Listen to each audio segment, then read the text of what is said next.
안녕하세요 여러분, 반갑습니다. 한 주 동안 모두들 평안하시는지요? 오늘은 여러분들과 함께 삶을 변화시키는 성경 연구 29가 어떤 종류의 문학 양식인가를 한번 공부하도록 하겠습니다. 우리는 계속해서 우리가 성경을 해석하는 법을 배우고 있는데 성경 해석은 성경이 주고 있는 이 내용들이 과연 어떤 의미인지를 밝히는 것입니다. 그러나 우리가 해석하기에 앞서서 우리가 먼저 관찰해야 된다 했죠. 관찰은 성경에 과연 어떤 내용들이 있는가, 내용들을 우리가 파악하는 것이라면, 해석은 그 의미를 이해하는 것이 해석입니다. 오늘은요, 성경에 나타난 문학 양식들에 대해서 한번 좀 말씀을 나누도록 하겠습니다. 성경에는 다양한 문학 양식들이 있습니다. 우리의 문학도 봐도 마찬가지죠. 수필이 있습니다. 소설이 있습니다. 그리고 시가 있습니다. 그리고 우리가 논문집도 있습니다. 그렇죠? 여러 가지 그 문학 양식들이 있듯이 성경에도 여러 가지 문학 양식들이 있습니다. 각 문학 양식마다 고유한 특징들이 있다는 것입니다. 그리고 성경 저자들은 그 다양한 문학 양식들을 이용해서 하나님의 말씀을 기록하였습니다. 어떤 것들은 삶의 전기를 통해서, 어떤 사건을 기록을 통해서, 어떤 것은 어떤 논지의 전개를 펼치면서 자기 주장을 설명하기 위해서, 또 어떤 경우는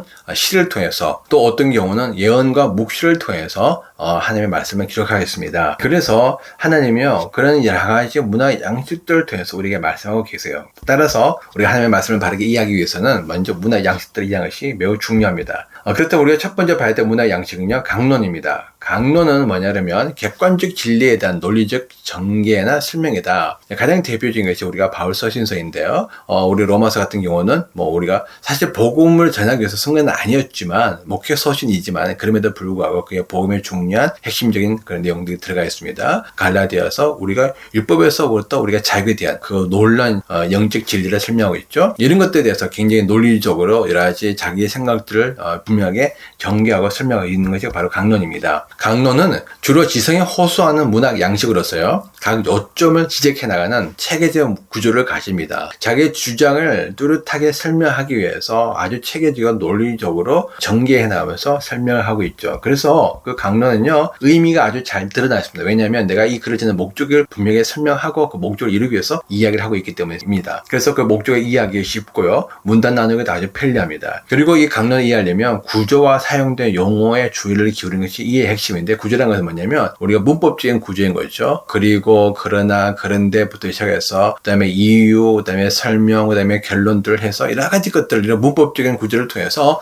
자기가 주장하고 있는데, 그 문법적인 구조와 더불어서 그 글에 사용된 중요한 핵심적인 용어들이 있습니다. 그 용어는 아주 중요한 의미를 담고 있기 때문에 그 용어에 기울이면서 우리가 이해하는 것이 아주 필요하다. 그리고 이제 우리가 알아야 될 두 번째는 이야기와 전개예요. 성경을 보게 되면 처음부터 끝까지 여러 인물과 사건들의 이야기가 가득합니다. 예를 들어서 우리 창세기 같은 경우에 하나님께서 세상을 창조하시고 아담부터 시작해서 요셉까지 많은 인물들이 나오면서 이야기들이 쭉 나옵니다. 출애굽기도 전반부는 다 이야기죠. 전기도 있습니다. 룻기 같은 경우에 또 사실 다 전기죠. 그리고 욥기 같은 경우도 일종의 전기일 수 있습니다. 그리고 나중에 우리가 사도행전이나 복음서도 다 이야기입니다.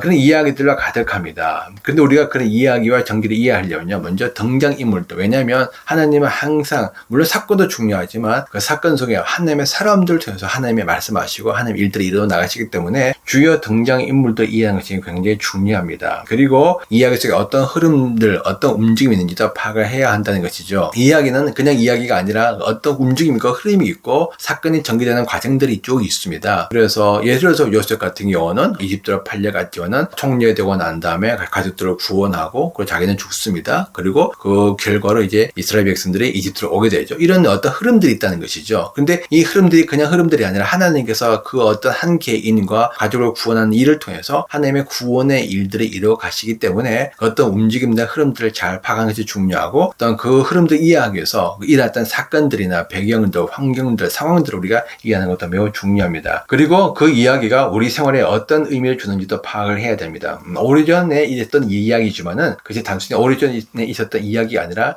지금 현재 나의 삶에 어떤 의미들이 있는지 우리가 생각을 해야 한다는 것이죠. 그리고 세 번째는 비유가 있습니다. 비유는 우리의 이해를 돕기 위해서 일상에 빗대어 설명하는 것이 바로 비유죠. 가장 대표적인 것이 복음서에 나와 있는 예수님의 비유입니다. 예수님은 많은 설명들을 하시는데 많은 가르침을 주시면서 우리가 조금 더 이해하기 쉽도록 예수님은 실상에 일어나는 많은 것들을 통해서 비유를 하셨습니다. 마태복음 13장에는 많은 비유가 나오는데 다 일상에 관련된 상황들을 통해서 사람들이 쉽게 이해할 수 있도록 비유를 통해서 말씀하셨죠. 그런데 이 비유는요, 실제가 아니고 허구예요. 비유는 우리의 이해를 돕기 위해서 일상을 빗대어서 설명한 것이지 그 자체가 실제가 아니란 것입니다.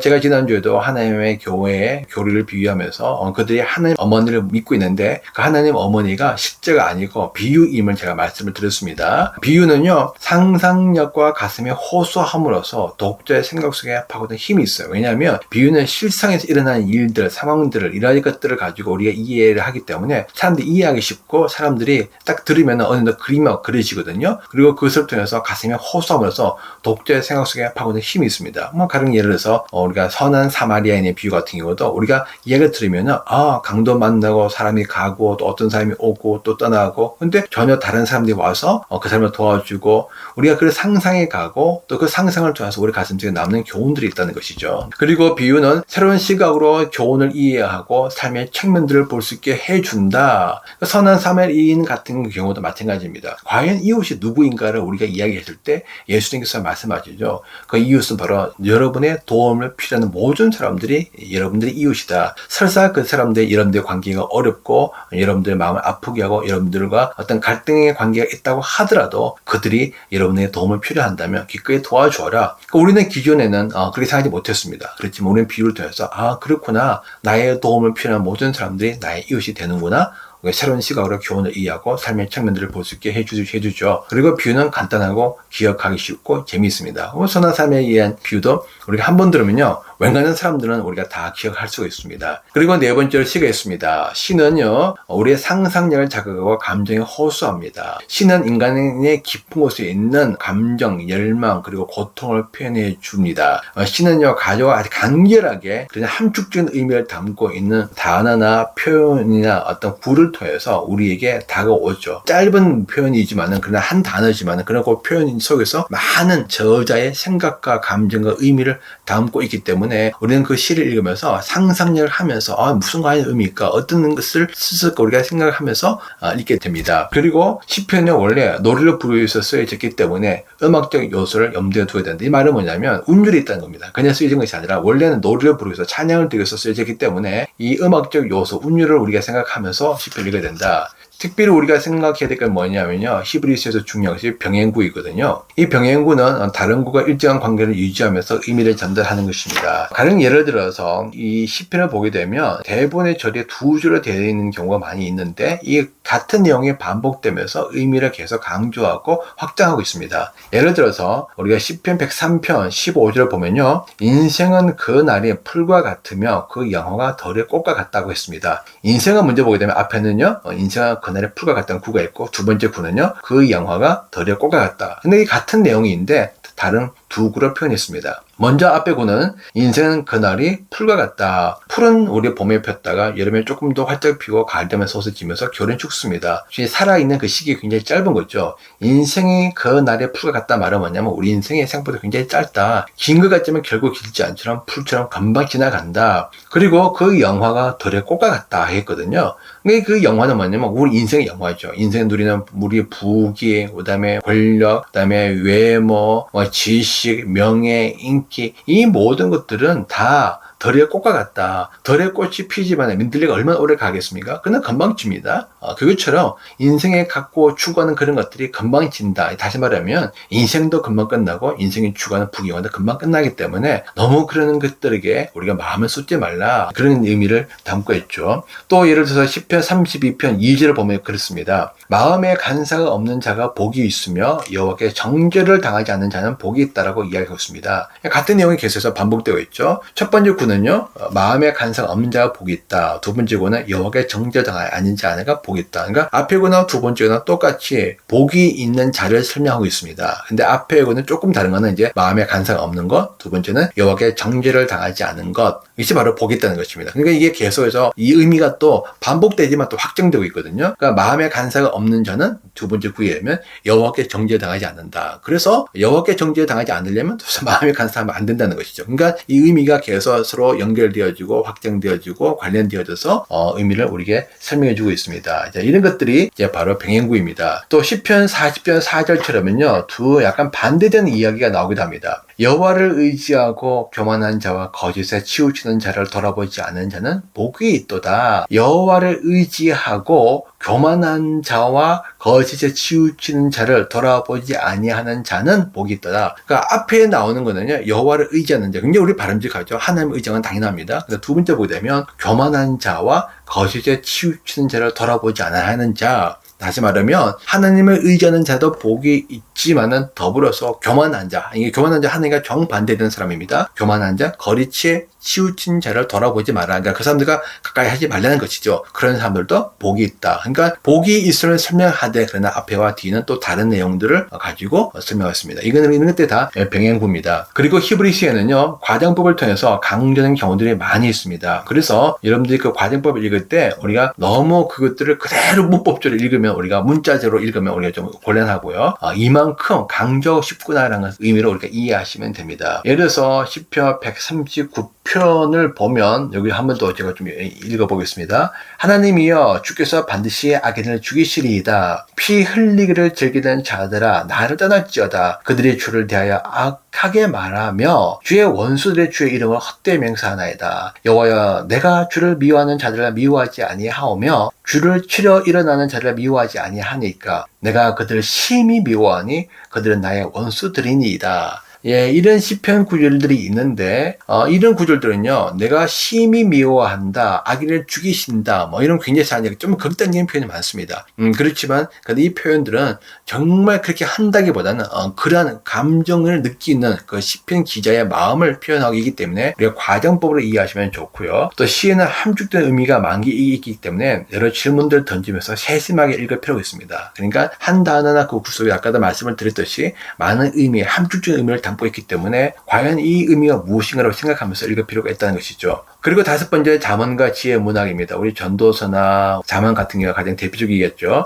독자들에게 저자의 경험과 지식을 통해서 삶의 지혜를 나누게 됩니다. 그러니까 자기가 실제로 살았던 삶을 통해서 쭉 들어보면서 제가 배우고 느끼고 깨달았던 것들 삶의 지혜를 나누죠. 그래서 그 잠언과 지혜 문학은요, 이야기가 아주 쉽고 통렬한 진리, 그러니까 누구든지 다 이해할 수 있는, 그렇지 우리가 다 공감할 수 있는 그런 진리들이 담겨 있다는 것입니다. 그리고 삶에 적용에는 아주 유용하지만 실제로 적용하는 아주 어렵습니다. 예를 들어서 우리가 정말 성숙하게 말해야 된다, 말을 잘해야 된다, 너무나 중요하고 우리 잘 알고 있습니다. 그러나 막상 말을 잘하는 것, 지혜롭게 말하는 것, 이건 쉬운 문제가 아니죠. 그리고 잠언은요, 약수가 아니라 원리입니다. 인생의 일반적인 법칙을 가르치지만 늘 그렇지는 않다는 사실을 기억하십시오. 그래서 잠언은 인생을 살면은 대체적으로 이렇게 된다라고 생각하셔야 되지, 반드시 그렇게 되어진다, 인과관계 이렇게 하기 때문에 아니 땐 굴 때 연기 나가 아니냐는 법이 없느냐, A가 나오면 B가 나온다, 그런 식으로 생각하게 되면 어렵다는 것이죠. 인생은 꼭 그렇게 되지는 않습니다. 대체로 그렇게 된다는 것을 설명하고 있기 때문에 우리가 원리로서 이해를 해야 됩니다. 그리고 여섯 번째 중요한 것이 예언입니다. 예언은요, 구약을 보면 예언서가 많이 있습니다. 그 예언을 보게 되면 그 예언은 미리 된 예언도 있지만은 하나님의 대신하여 그 시대와 상황에 대한 하나님의 말씀을 대언하는 것이 바로 예언입니다. 그래서 예언자의 특징은요, 미리 된 예언도 하지만은 그 시대와 그 상황에 대해서 하나님께서 이 시대와 이 상황에 대해서 하나님의 백성들에게 무엇을 말씀하는지 하나님의 말씀에 대언하는 사람들이 바로 예언자들이고, 그 예언자들이 한 이야기가 바로 예언입니다. 그리고 예언서를 읽을 때는 그 시대 상황을 이해하는 것이 매우 중요합니다. 왜냐하면 하나님께서 그렇게 그 당시 그 사람들에게 말할 때는 어떤 하나님의 의미, 어떤 하나님께서 말씀하고자 하나님의 뜻이 있거든요. 근데 그 뜻들은 그 상황과 많은 관련이 있습니다. 그냥 하나님께서 갑자기 말씀하는 것이 아니라 그 상황 속에서 그들이 들어야 될 이야기 있기 때문에 하나님께서 말씀하신다는 것이죠. 그래서 그 예언자들은 하나님은 그 시대 백성들에 주는 말씀과 더불어서 종말에 이루어질 말씀을 함께 전합니다. 이 예언서를 보게 되면 예언서에 나오는 많은 내용들은요, 그 시대 사람들에 처해 있는 그 사람들에게 주는 메시지가 있습니다. 하나님께서 먼저 메시지를 전했죠. 그리고 난 다음에